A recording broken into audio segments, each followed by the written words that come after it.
Assalamualaikum warahmatullahi wabarakatuh. Waalaikumsalam warahmatullahi wabarakatuh. Kan kita setiap hari sholat nih, cuman kan kita nggak tahu sebenarnya apa sih yang kita baca.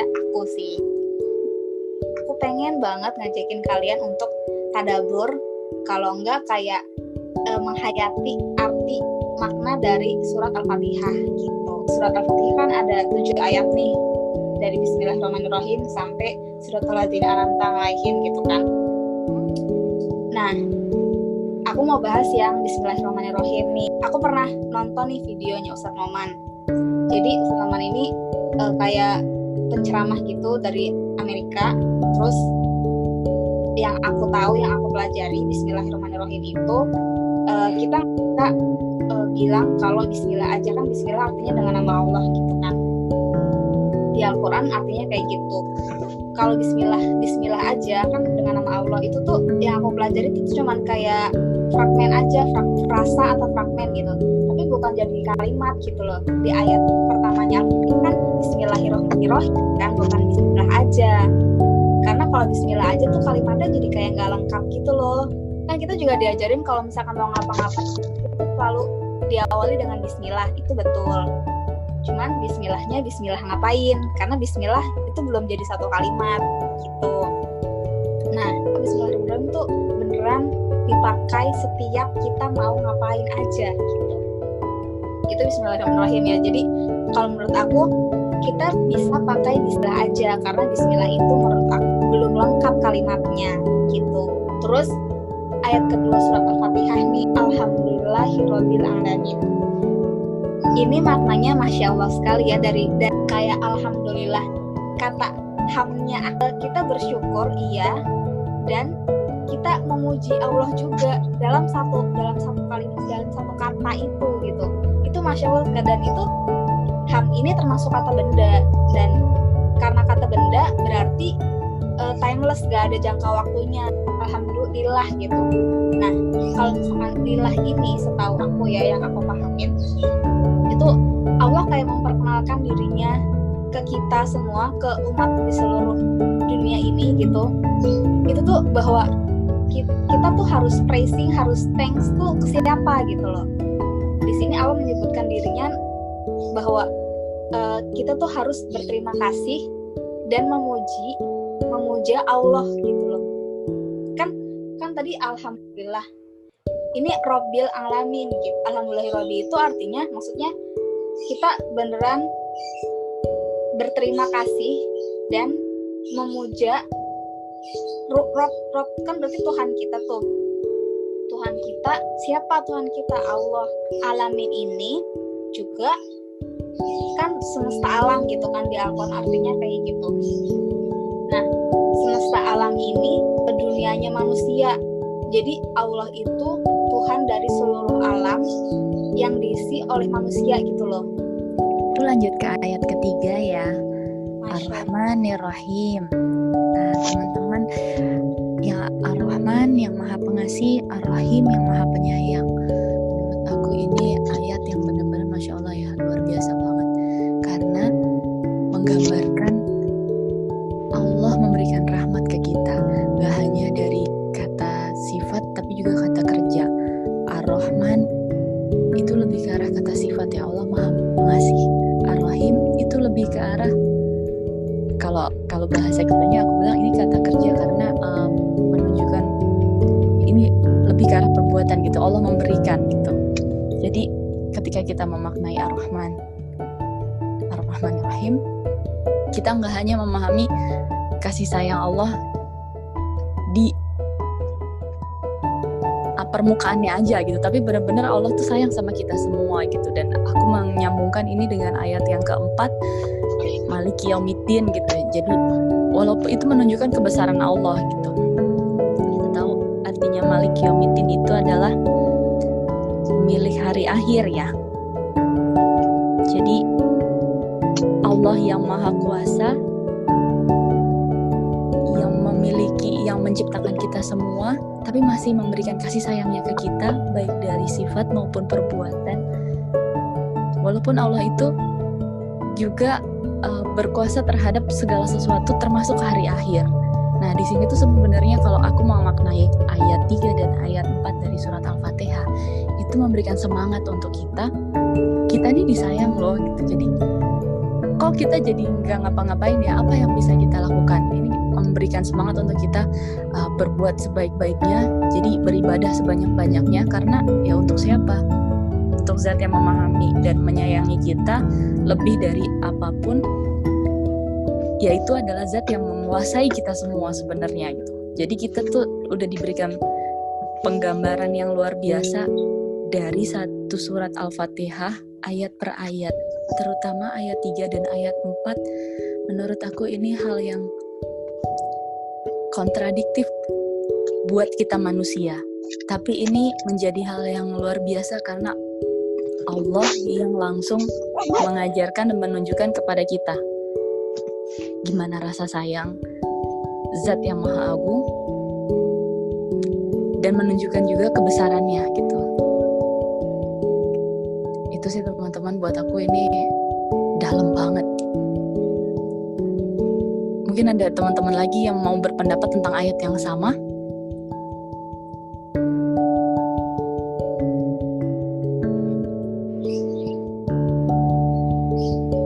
Kalau aku nih Kak, memang kontradiktif banget ya Kak yang tadi Ar-Rahmanir-Rahim Maliki Yaumiddin. Jadi memang Allah sudah ngasih kasih sayang semuanya lah buat kita gitu loh. Itu Masya Allah banget, dan kita jadi kayak ada dua sisi gitu loh Kak. Kalau misalnya nanti kita berbuat baik segala macam, maksudnya sesuai sama perintah Allah, ya kita bakalan disayang banget kan, Masya Allah. Tapi kalau kita malah gak nurut sama perintah Allah, inget loh ada ayat keempatnya yang Maliki Yaumiddin tadi, Masya Allah, itu kayak langsung tobrukin gitu loh, dari yang kalau lo kayak hitam putih banget kan, kalau misalkan yang putih nanti kita bakalan disayang banget, tapi kalau yang hitam ya udah siap-siap aja gitu loh. Begitu sayangnya Allah, kita nggak langsung dihukum saat itu juga, tapi ya siap-siap aja. Itu Masya Allah banget sih, itu beneran ngena banget dan bikin kita sadar ya. Iya, setuju. Makanya ini ayat per ayat tuh sebenarnya kan saling nyambung ya. Tadi yang Bismillahirrahmanirrahim, Alhamdulillahirrabbilalamin, Ar-Rahmanirrahim, Maliki Yaumiddin gitu kan. Ini bisa nyambung juga langsung, pembahasannya nggak bisa kita potong-potong gitu kan. Nyambung langsung ke ayat kelima. Ya, ayat kelima ya. Iya karena budu wa iya karena stain. Hanya kepada Engkau lah kami menyembah, dan hanya kepada Engkau lah kami memohon pertolongan. Jadi kita sebagai manusia kayaknya tuh hanya Allah yang patut disembah, dan hanya kepada Allah pula kita meminta semua segala jenis pertolongan, apapun itu, dari hal kecil maupun apalagi hal yang besar sekalipun. Kayak misalkan saya pernah baca di mana gitu, bahkan untuk meminta garam pun kita minta pertolongan sama Allah. Kita meminta bahwa kita tuh hambanya, kita tuh butuh banget sama pertolongan Allah. Iya karena berdua, iya karena setangin tuh kayak muslim dan non muslim gitu loh. Kenapa kok bisa jadi non muslim gitu? Padahal nih kita dari awalnya banget kita masih di kandungan ibu kita, itu tuh kita sebenarnya udah declare gitu loh kalau kita tuh sebenarnya hambanya Allah gitu. Nah di sini tuh di ayat ini yang aku pahamin tuh beneran kayak kita tuh harus ngaku kalau kita itu memang beneran bukan apa-apa tanpa Allah gitu. Kita wah Masya Allah, ini jelek banget sih di aku sih. Begitu maha kuasanya Allah atas segala sesuatu ya. Iya, ini aku setuju juga. Jadi dari awal ini kan kita udah dikasih penggambaran guidance-nya gitu ya. Aku menganggap ini semua guidance yang saling terkait. Begitu masuk ke ayat kelima, iya karena berdua, iya karena setengah ini, jadi kita kayak bener-bener ditampar lagi gitu ya. Ini bener-bener hanya Allah satu Zat yang Maha Esa gitu kan, dan hanya kepada Allah kita menyembah, dan hanya kepada Allah kita pokoknya beribadah gitu. hanya kepada Allah kita berserah diri, hanya kepada Allah kita memohon pertolongan. Iya Ini benar Kak. Itu wah nampar banget gak sih? Jadi segala petunjuk, segala hidayah itu semua dari Allah gitu.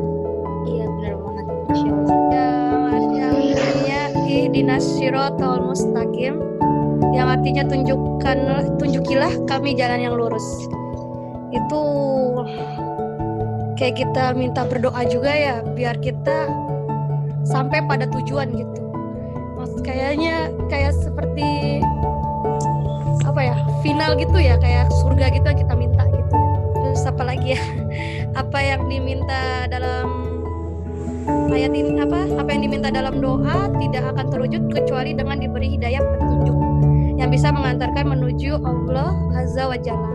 Dan kita minta untuk dapat diridhoi dan dicintai Allah Subhanahu wa taala, dan menjaga dari berbagai hal yang merusak, baik saat melakukan dan juga setelah melakukannya.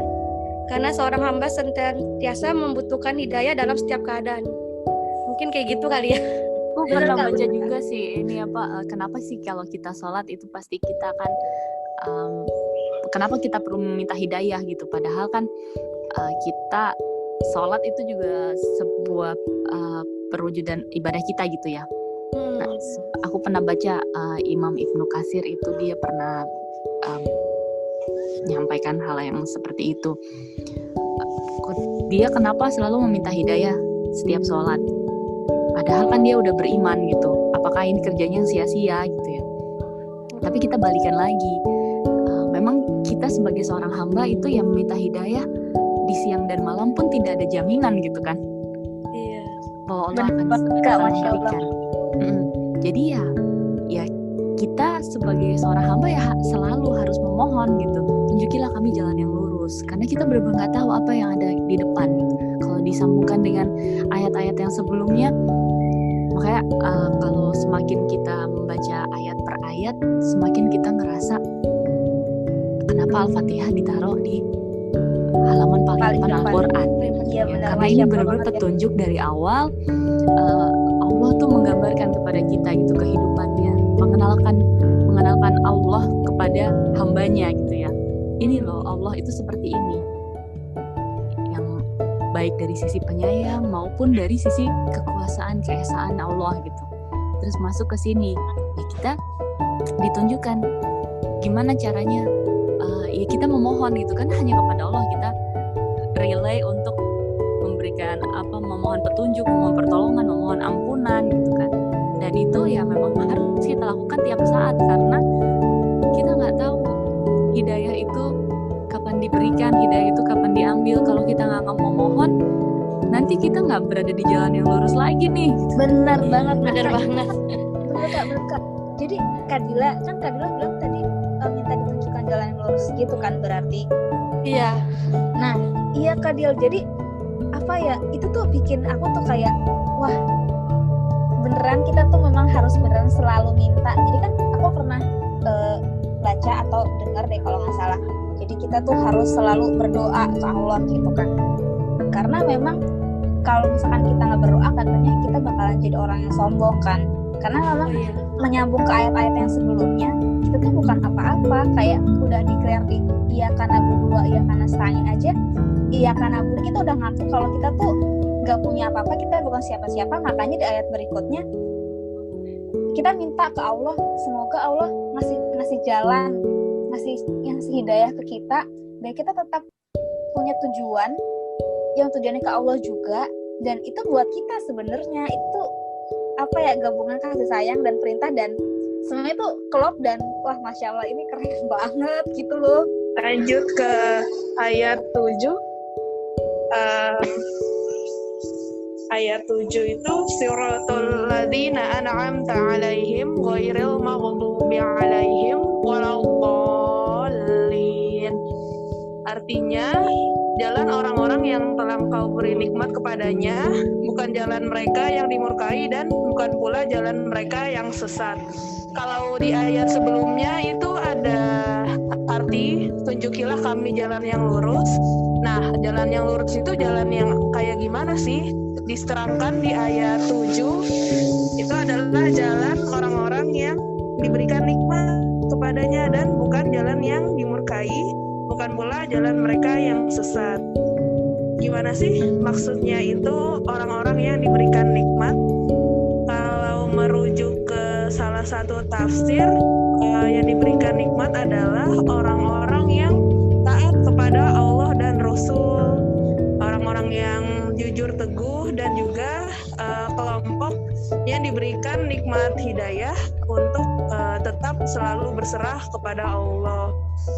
Jadi sebaik-baiknya karunia adalah karunia hidayah yang diberikan oleh Allah untuk selalu taat kepada Allah dan juga para nabi. Karena pernah gak sih kita tuh mikir kita tuh kayak udah ada di dalam suatu kondisi, kayak misalnya punya teman yang banyak atau uang yang banyak juga, tapi kok rasanya hati kita nggak tenang.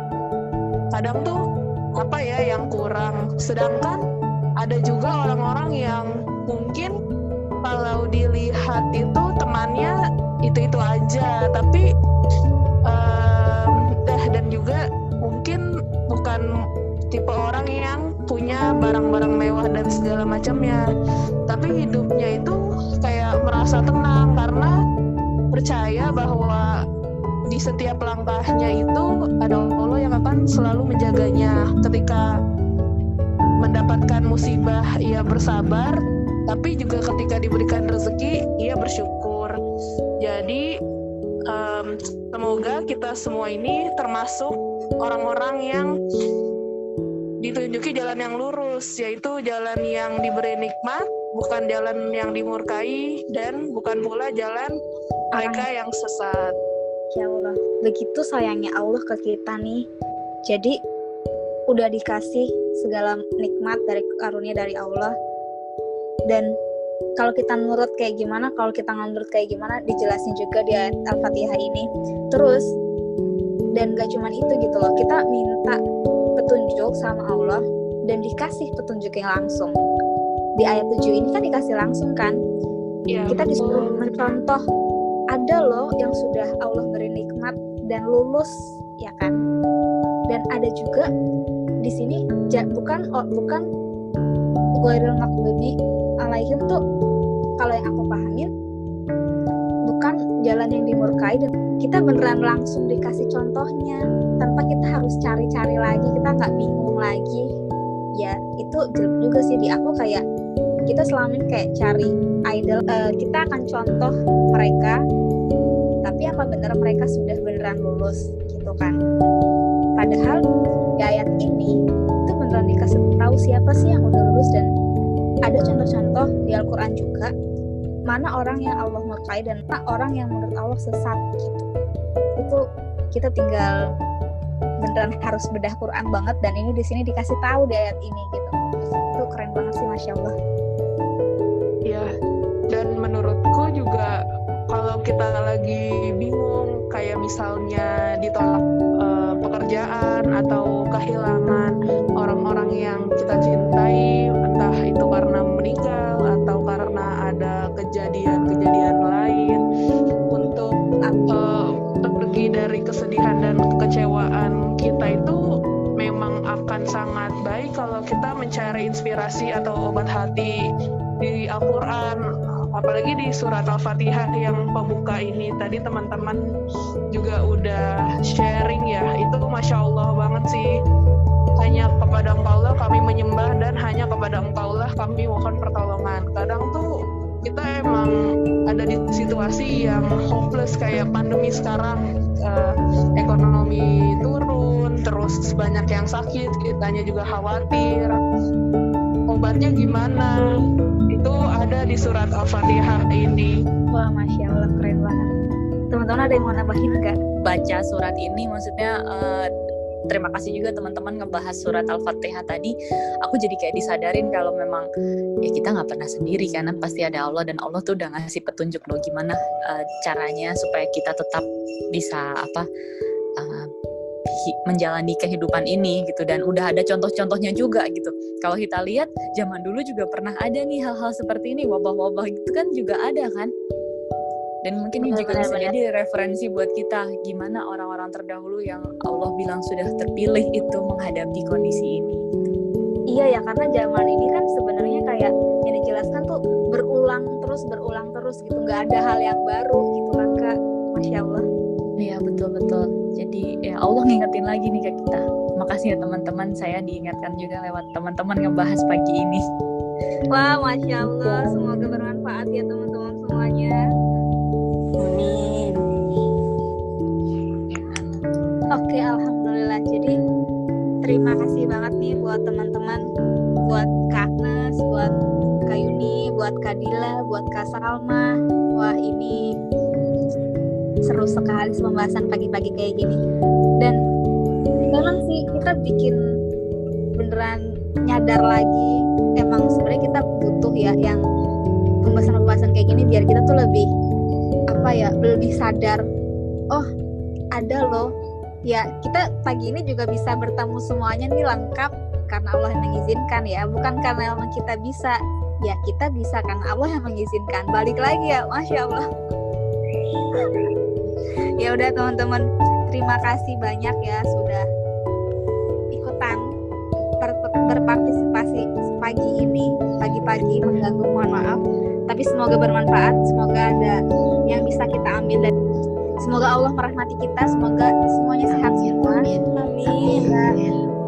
Lancar urusan-urusannya ya.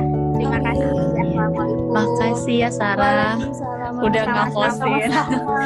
Ya, salam kenal juga buat semuanya. Salam kenal buat semuanya. Kita ketemu ke Sunda Kelapa ya teman-teman. Insya Allah. Terima kasih Kak. Ya, assalamualaikum. Waalaikumsalam. Assalamualaikum warahmatullahi wabarakatuh.